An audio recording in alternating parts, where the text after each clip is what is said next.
Hello everybody, welcome back to my channel where skincare is all about progression over perfection because perfection doesn't exist. So some of you may have seen that I have a nail channel where I'm kind of documenting my learning process, trying to recreate like gel master artist techniques and designs. It's a lot of fun, but I've not really talked about the fact that I am now a licensed nail technician. I use that word very lightly because I feel like to be a true nail tech, you have to be practicing and, actually working on clients. So the gel bottle very kindly gifted me some of their courses.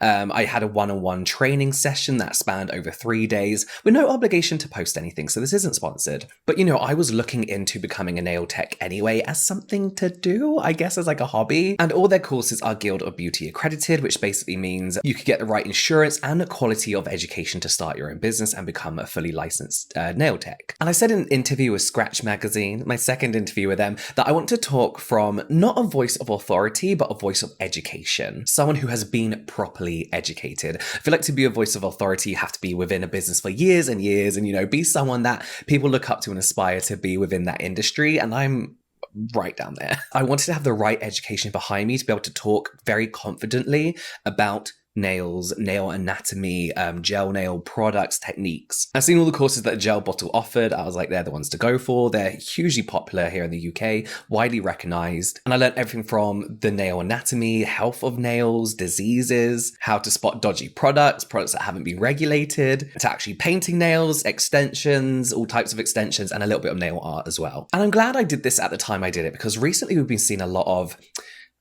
kind of fear-mongering articles, but also not really, about the sudden uprise in allergic reactions to gel nail manicures. Gel nails are being kind of, highlighted because a lot of people are now doing gel nails at home. So I want to talk a bit about what's causing these allergies, what to look out for, and also these terrifying articles talking about cell mutation and cancer from the LED and UV curing lamps that you use when you get gel nails done. We'll talk about that too. So I want to start off with the fact that having the basics of education when you're doing your own nails, even if you're just doing it at home, trying to find somewhere to educate yourself in the basics is super, super important. And I wish I did this initially because I'm talking about myself here. I made so many mistakes during lockdown, wanting to do my nails, watching YouTube tutorials. Of course, I fell into the amazing kind of world that is Korean and Japanese gel nails. But without knowing the basics of even how to just start prepping your nails, you can really, really, really cause some damage. And when I heard nail techs talk about this, when I started doing it, I was like, no, it's fine. It can't be that hard. Cut to me Googling, is it normal for your nails to bleed with a gel manicure? We'll talk about that soon. So here are some of the mistakes that I made, that a lot of beginners make, that I see a lot of people doing online, especially TikTok, when it comes to doing their own gel nails, that can lead to a lot of issues. First of all, letting the gel polish touch your skin. This is probably the main cause of people having allergic reactions. I didn't even know this was something you had to avoid. When I was beginning, I was using very thick layers of gel because I didn't know how to use gel. I was flooding my nail beds completely, wiping the product away with my fingers. That's mistake number one, which we'll talk about. I keep saying we'll talk about more in a bit, but I just want to get through these quick before we start talking about the allergy. The next mistake I made was over prepping my nails and trying to use an e-file to do that initial prep.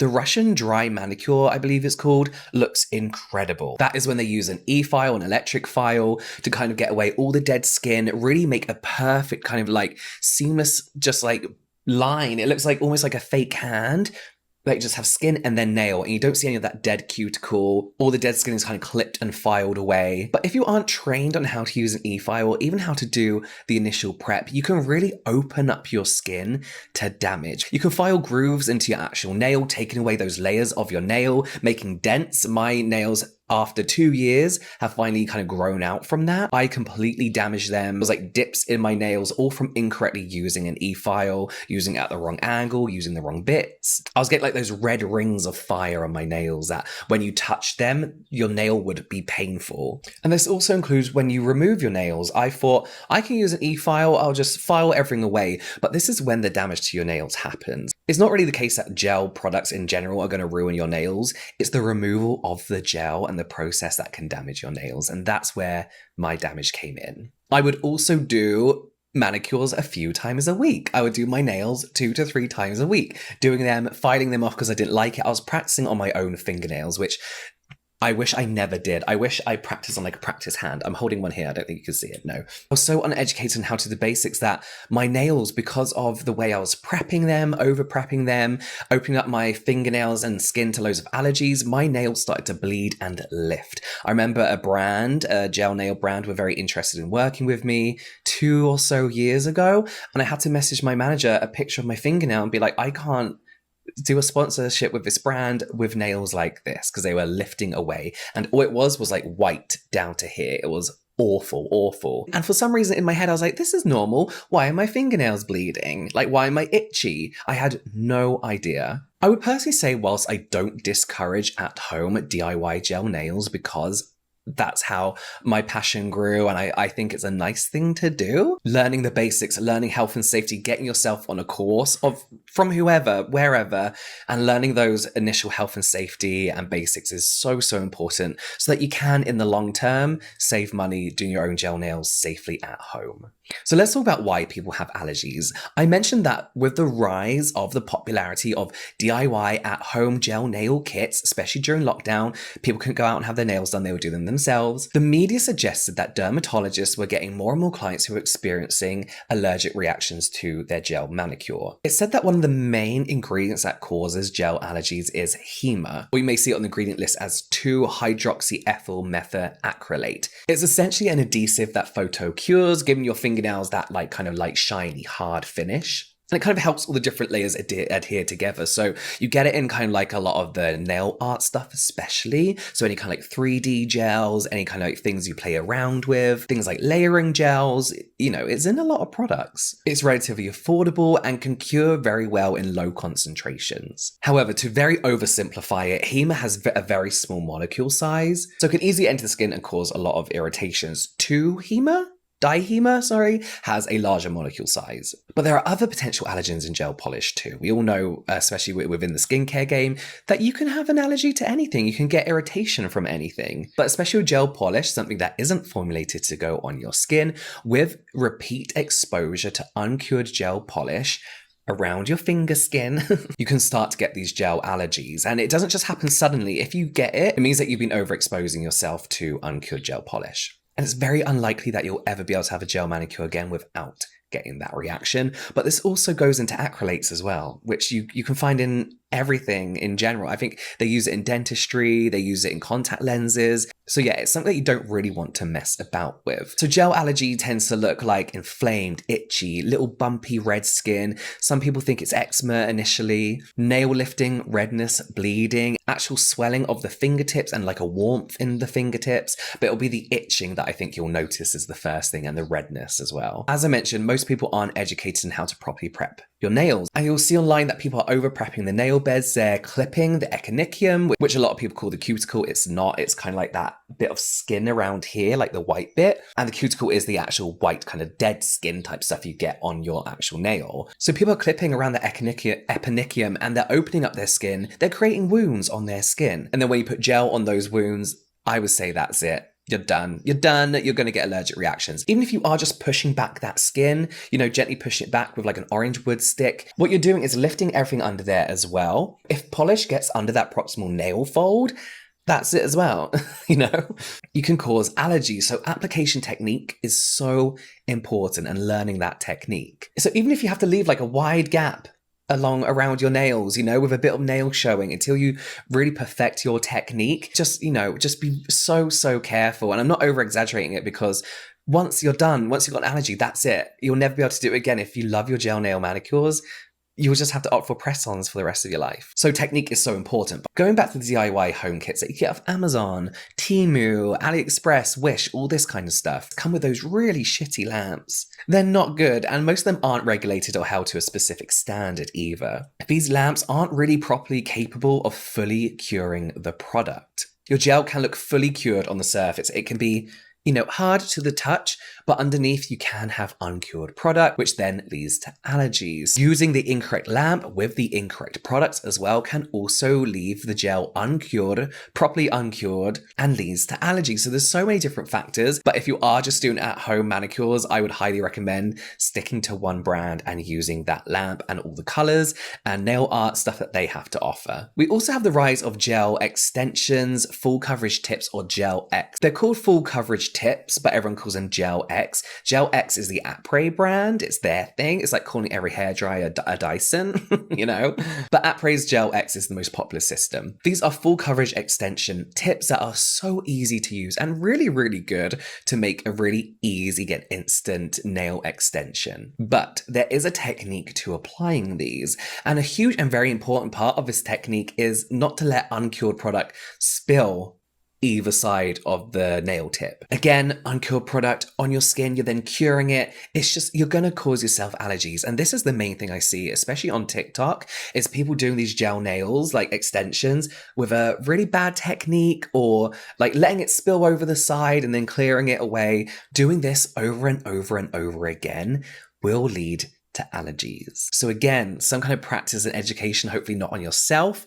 is the way to go for this. So a few other points. Don't do your nails if you have damaged skin, cuts, if you pick like this, if you've got open grazes, anything around your nails. Again, exposing those to uncured gel polish can cause allergies. I mentioned that I don't clip the eponychium anymore. I do, because I've been trained to do so and how to do it without damaging any living tissue. I do that after, literally like a day after. So I will prep my nails. So I'll push back everything. I'll get rid of dead cuticle, buff them a little bit, do my nails. And then the next day, I'll just go around gently pushing back with like an orange wood stick, then clip the cuticles. So yeah, I don't want to risk getting that allergy again. I did have one. It was just a one-off. Thankfully, I was very, very lucky that it didn't lead to more. Polygel is a huge trend and I absolutely love it. I love it, love it, love it. But if you overuse a slip solution, which kind of helps you shape the polygel without, getting your brush all sticky, that slip solution can then flood your nail bed and again lead to allergies. So you have that tacky layer of the polygel leaking around your nails,